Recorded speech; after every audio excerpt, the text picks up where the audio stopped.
생태성 복원하는 한 해가 되길. 윤대영. 시골서 유년 보내며 생태 원리 체득. 모든 생명체 유기적으로 관계 맺어.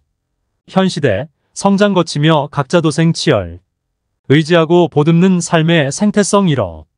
외면 방심하면 회복 기회 없을 수도. 내가 초등학교에 들어갈 무렵이었으니 그새 50년도 훌쩍 넘은 기억이다. 그럼에도 그때의 기억은 내 몸과 마음에 화인처럼 남아 자주 눈앞에 떠오르곤 한다. 나는 충청도 시골에서 태어나 9살 때까지 살았다. 그 어느 해 겨울의 일이었다. 옆집 할아버지가 초저녁에 밖으로 나가 늦도록 돌아오지 않는다는 말이 마을에 퍼졌다. 그러자 이 집 저 집에서 남자들이 몰려나와 저마다 손에 횃불을 들고 할아버지를 찾아 나섰다. 나도 삼촌의 손을 잡고 그들의 뒤를 따라 구석구석 헤매고 다녔다. 새벽녘에야 사람들은 개울 건너에 있는 아무개 집에서 태연히 잠들어 있는 할아버지를 발견했다. 먹물 같은 어둠 속에서 꿈처럼 몰려다니던 그 횃불의 휘황한 행렬이 아직도 눈에 선하다. 나중에 커서야 들었는데 당시 그 할아버지는 치매를 앓고 있었다고 한다. 그날을 떠올릴 때마다 여지없이 가슴이 숯불처럼 뜨겁게 달아오르곤 한다. 소설가로서 이때껏 써온 글도 어쩌면 그 밤의 장엄한 광경에 가닿기를 갈망하는 일이 아니었을까 싶은 것이다. 수구초심이라고 했나. 나이가 들어가면서 부쩍 어렸을 때 시골에서 살았던 기억들이 생각나곤 한다. 여름에 푸르른 논에 하얗게 내려와 있던 황새들, 고기를 잡으며 놀 때 보았던 개울에 눈부신 반짝임, 뽕나무밭. 저편에서 들려오던 아낙네들의 노랫소리, 쟁기를 끌며 밭을 갈던 마을 아저씨의 뒷모습, 추수가 끝난 뒤 서리가 내린 들판, 눈이 내리고 온 세상이 하얗게 변해가는 계절이 되면 나는 외양간에서 소가 푸우하고 숨을 몰아쉬는 소리를 들으며 안도감 속에서 잠이 들곤 했다. 그렇게 나는 자연에서 성장했고 그것이 그대로 내 삶의 원형을 형성했다.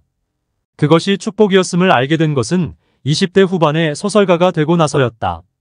계절의 순환에 따른 소멸과 생장의 주기를, 생명의 아름다움과 생태의 원리를 이미 유년기에 체득했음을 깨달았던 것이다. 생태란 모든 생명체가 서로 유기적인 관계를 맺고 있다는 것이며 그중 하나의 변화가 생기면 연쇄적으로 주변에 영향을 미칠 수밖에 없다는 의미를 포함하고 있다. 경제개발이 한창이던 1970년대 초에 도시로 나와 살게 되면서 초등학교를 졸업할 때까지 5번의 전학을 다녔고 집안 형편이 어려웠기에 세상의 각박함을 일찌감치 경험했다. 1980년대에 20대를 보내면서도 온전한 행복감을 느껴본 적이 없었다. 늘 삶에 치여 사는 부모의 고단한 얼굴을 바라보는 게 그저 안타까울 따름이었다.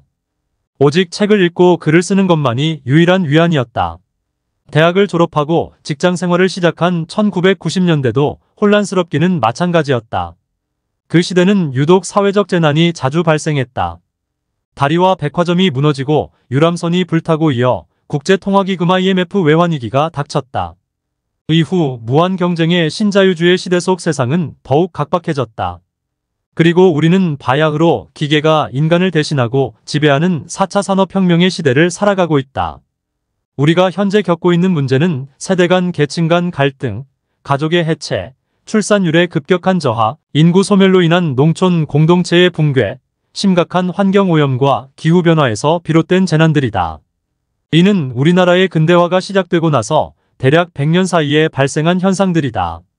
그렇게 가시적인 성장을 추구하는 사이 돌이킬 수 없을 정도로 삶의 생태성이 파괴됐고 연령과 무관하게 삶의 만족도가 지극히 낮은 상태에서 이제 남은 것은 각자 도생뿐이다. 서로가 생존 경쟁의 대상이기에 과거 공동체의 미풍양속이라든가 관용과 선의와 환대는 찾아보기 힘들어졌다. 시대의 변화는 피할 수 없는 것이지만 돌아보면 우리는 얻은 것보다 잃은 게 더욱 많은 삶을 살아오지 않았나 싶다. 환경오염과 기후재난이 그 대표적인 것이다. 이는 누구도 부인할 수 없는 사실이 됐고 모두가 나서서 시급히 해결해야 할 문제다. 더불어 우리 삶의 생태성도 회복해야만 한다. 외면하고 방심하다 보면 더 이상의 기회가 주어지지 않을는지도 모른다. 세상은 변하게 마련이지만 사람의 마음은 변하지 않는 게 있다.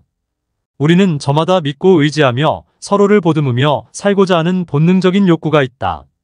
이것이 바로 삶의 생태성이고 삶의 변함없는 원리이기도 하다. 어려서 고향을 떠난 뒤 다시 찾은 것은 몇 년 후였다. 버스를 타고 비포장도로를 달려 고향으로 향하면서 나는 줄곧 마음이 설렜다.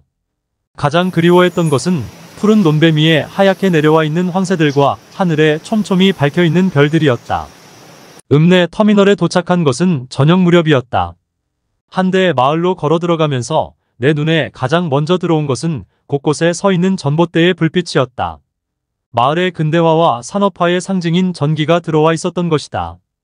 어쩌면 그 순간 나는 낙원을 잃어버렸는지도 모른다.